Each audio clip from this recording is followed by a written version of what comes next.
Cape Talk. WhatsApp Pippa on 072 567 1567.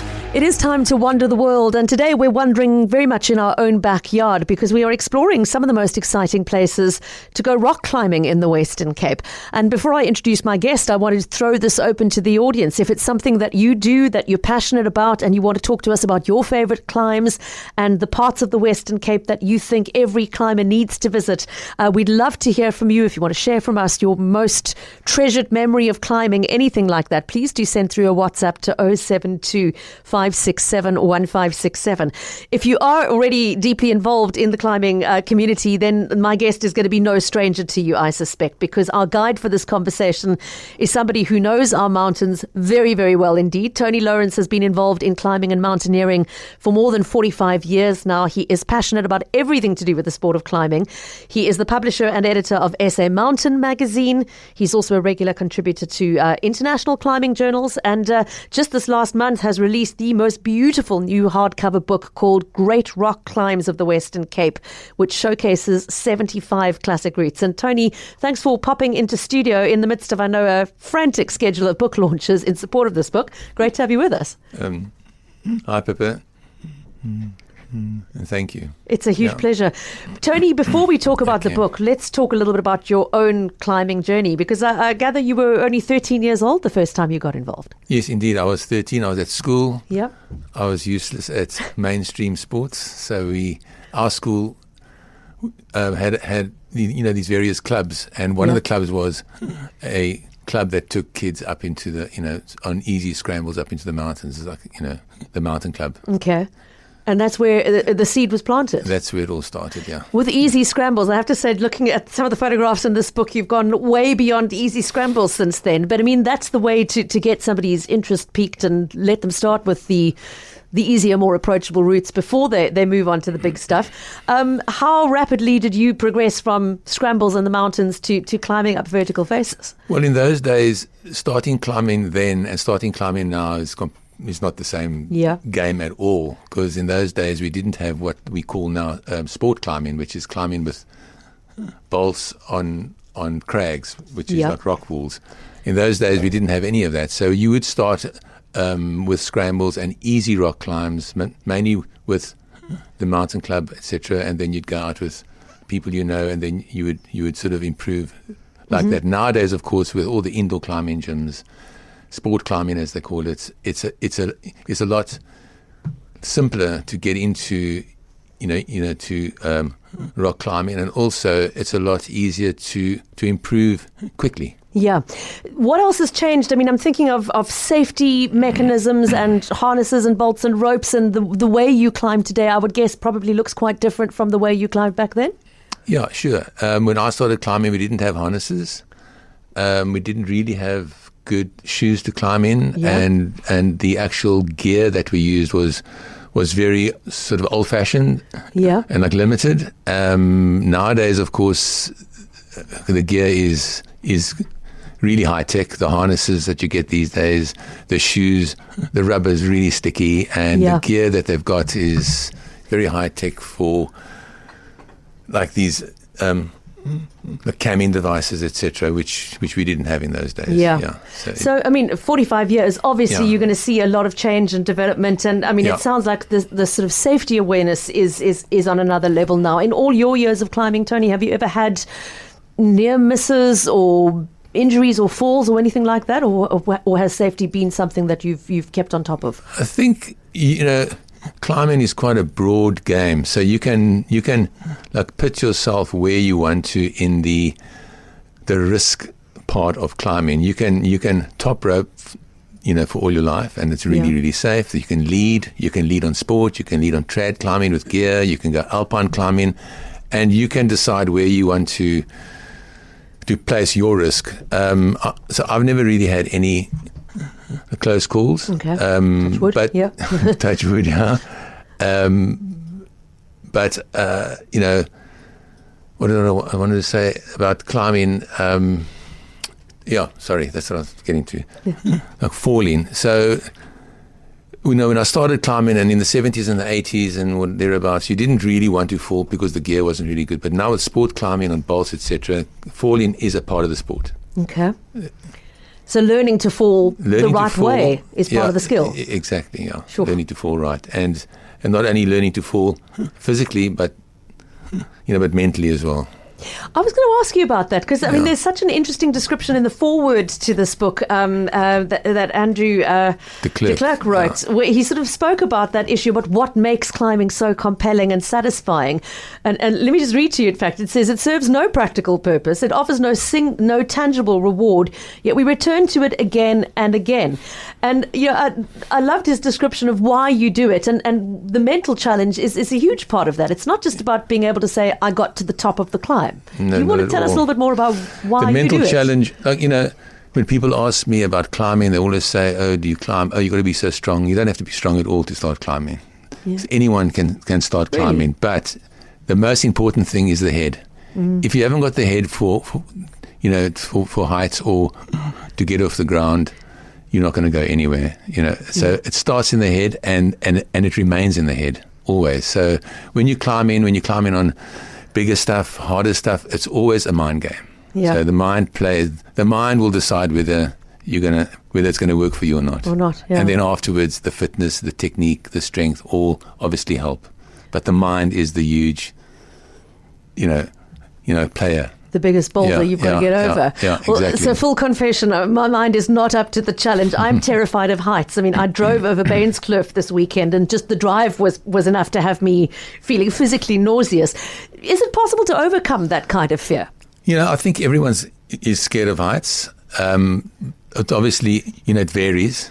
Some people are completely paralyzed, and that's not a good thing if you want to climb. But I think all climbers have a great respect for heights, So if you're on a big wall or even a small wall, 100 meters up or 50 meters up, it feels very high off the ground. Yeah. But if you know how the system works, etc., you are still scared, but you keep it under control. And obviously the fear is there for a reason, but instinctively, it's something I think I would struggle with. And then, my daughter's a member of the mountain club at UCT and goes off to the gym to climb and scrambles up as if without a second thought. So thank heavens it wasn't inherited. Now, Tony, your passion for the sport has taken you all over the world. Before we come home to the Western Cape and talk about some of the routes you featured in this new book, where have been some of your favourite places that you have climbed, or most memorable individual climbs that you would highlight? Wherever you go in the world, there's always something good. Like, the UK has got unbelievable climbing. The States as well.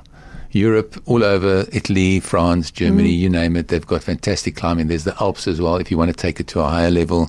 If you go to the east, there's Thailand, there's Vietnam, of course there's the Himalaya, but that's another whole story. That's big mountains. And I don't have a particular favorite place because they all have something good. Yeah. So when you plan a holiday, do you plan around a particular climb, or do you go, I'm going to go to country X and then I'll find what climbs I can do there? A bit of both, really. Yeah. So normally when we plan a holiday, it's quite a joke because some of my non-climbing friends, they say, so are you going to go climbing, or are you going to go on holiday? What's the climbing difference? is a holiday, right? Okay. So that's a bit of a joke. But yes, we do always plan our holidays around climbing. Okay. Always. Just for anybody coming in midway to this conversation, my guest is Tony Lourens, who is a long-standing passionate supporter of climbing and mountaineering in this country, over 45 years experience, and is the publisher and editor of SA Mountain magazine, and now has just produced this most beautiful hardcover book called Great Rock Climbs of the Western Cape. Now, the subtitle is 75 Classic Trad Routes, and I heard you reference trad climbing. For the sake of those of us who don't know anything about the sport, can you explain what trad climbing is? Trad climbing is traditional climbing. That's what trad stands for. And it's when you place your own gear in the rock and it's removed when you pass through that section. Okay. As opposed to sport climbing where the bolts are in the rock and they are permanent fixtures. Right. That's the main difference. So this book is only on trad climbing without any bolts. Okay. Now, I mean, as I've mentioned, you've been involved in this for so many decades, Tony. You've published countless guides and updates, and you speak in your introduction to the book, where there's a lovely section, by the way, on the history of the development of climbing in South Africa. But you mentioned, the difficulty you had as a youngster finding decent maps and guides to the trails, and how you want this book to be the book that you were looking for when you went into the library all those years ago. Having said that, how do you possibly begin to condense 45 years of knowledge and experience and locations and decide which ones get included and which ones left out? Shall we talk a bit about the sort of the criteria of the climbs you featured in this book? Yeah, you should have come to the launch. I explained all that. You would have made me go up a rock. There was no way.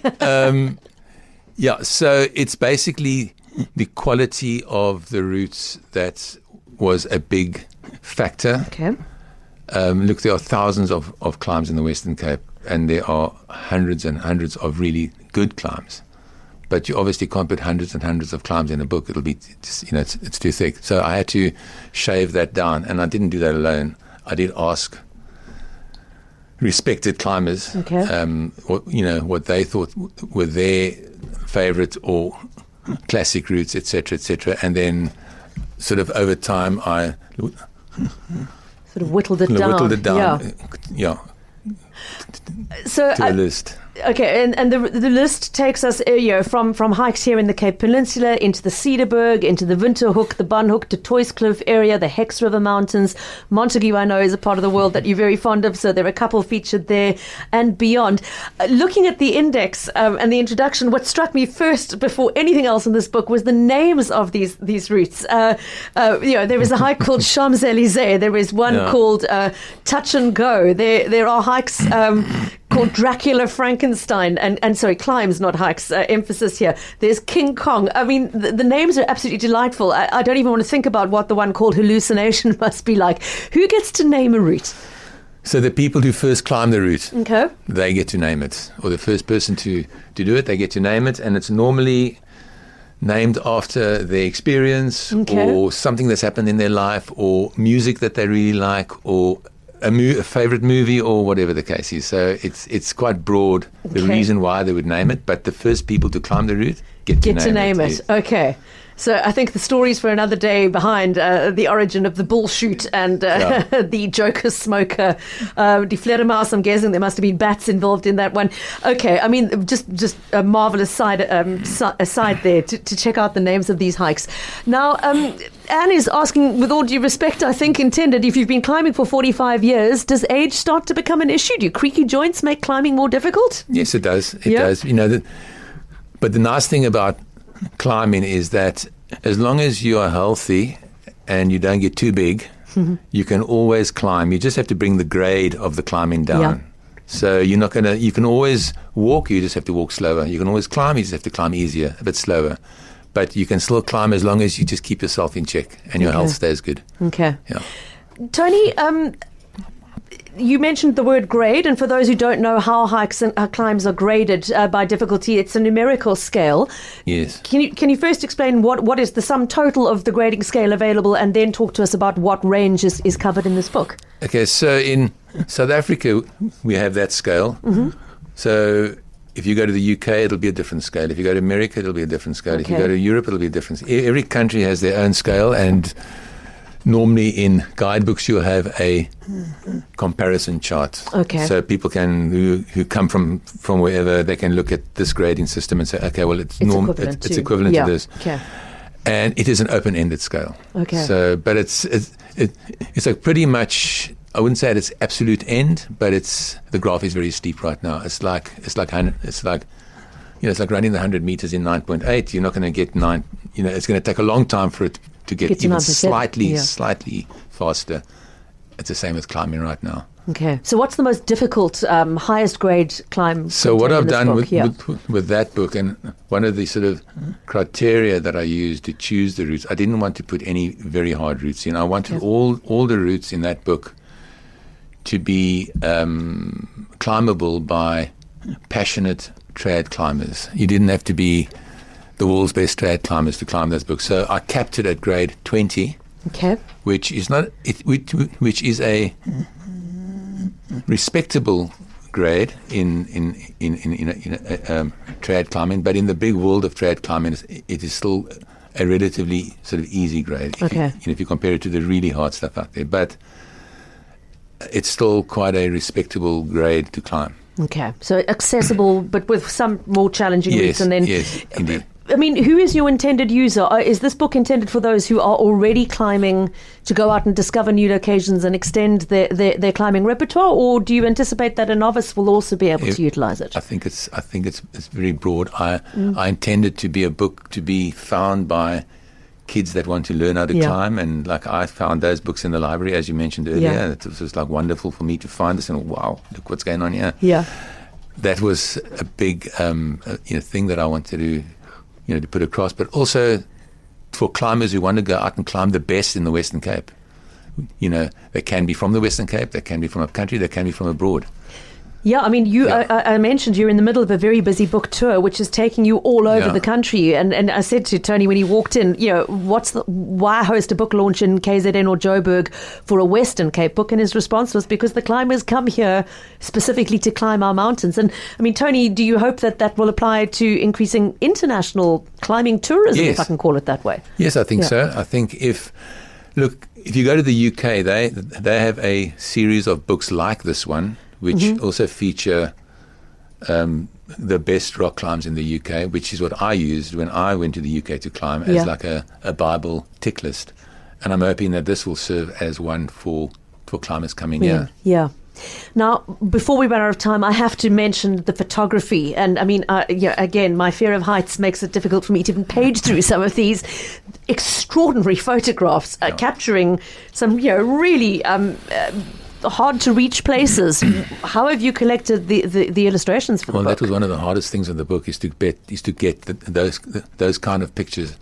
When I started out, I wanted pictures that reached out of the page and grabbed you. I didn't want mediocre pictures. Yeah. So I did ask around. I asked friends of mine, and I asked guys that went out and girls that went out to who climbed to please take pictures. And I did aim at the ones who I knew were quite handy, with the camera, and I got an amazing, response from quite a lot of people. A lot of people sent in pictures. A lot of people sent in like mediocre pictures. A lot of people sent in fantastic pictures. But one guy who really, went all out was Gareth Bird. His name's on the front cover as well, because he is a pro photographer, and he's one of the finest climbing photographers in the Western Cape. Okay. And he allowed me to use as many of his pics that I wanted, and he actually even went out on some of the climbs to take pictures specifically. So I was blown away, and I was really, really honoured to be able to have his pictures in the book. And as you can see, I mean, that front cover is his pic, and that's his wife climbing it. And when she was climbing it, she was pregnant with their child. My goodness. But they didn't know that she was pregnant at the time. Oh my gosh! So it's a family portrait. It's a bit of a joke. Literally a family portrait. He took the film. It's a terrifying family portrait to me, but I get it. And I mean, it is the most Gareth and anybody else who contributed. It's extraordinary. This book is, even for somebody like me, I have to say the chances of my actually ever attempting any of these climbs would be slim to nil, because I know what my fear of heights is all about. But to look at these pictures and to marvel at what exists in our province, and to know that this is available to those who are made of braver stuff than me, is a thing of great beauty. Final thing to ask you, Tony, is where our listeners find a copy of the book. I know you have you gone into the bookstores yet? Yes, the Iron bookstores. Okay. It's exclusives. It's Wordsworth, and in the outdoor stores, the City Rock, Drifters, the Patagonia stores, Gone Outdoor. I haven't forgotten one. Okay, so all the outdoor and bookstores and online, published by Blue Mountain Publishers. It's called The Great Rock Climbs of the Western Cape, 75 Classic Trad Routes. And Tony Lourens, it's been fabulous having you with us to talk to us about your story and the story of this book. And we wish you many, many more years of happy and safe climbing. Thanks, Pippa. Thanks very much. Great to have you with us. Thank you.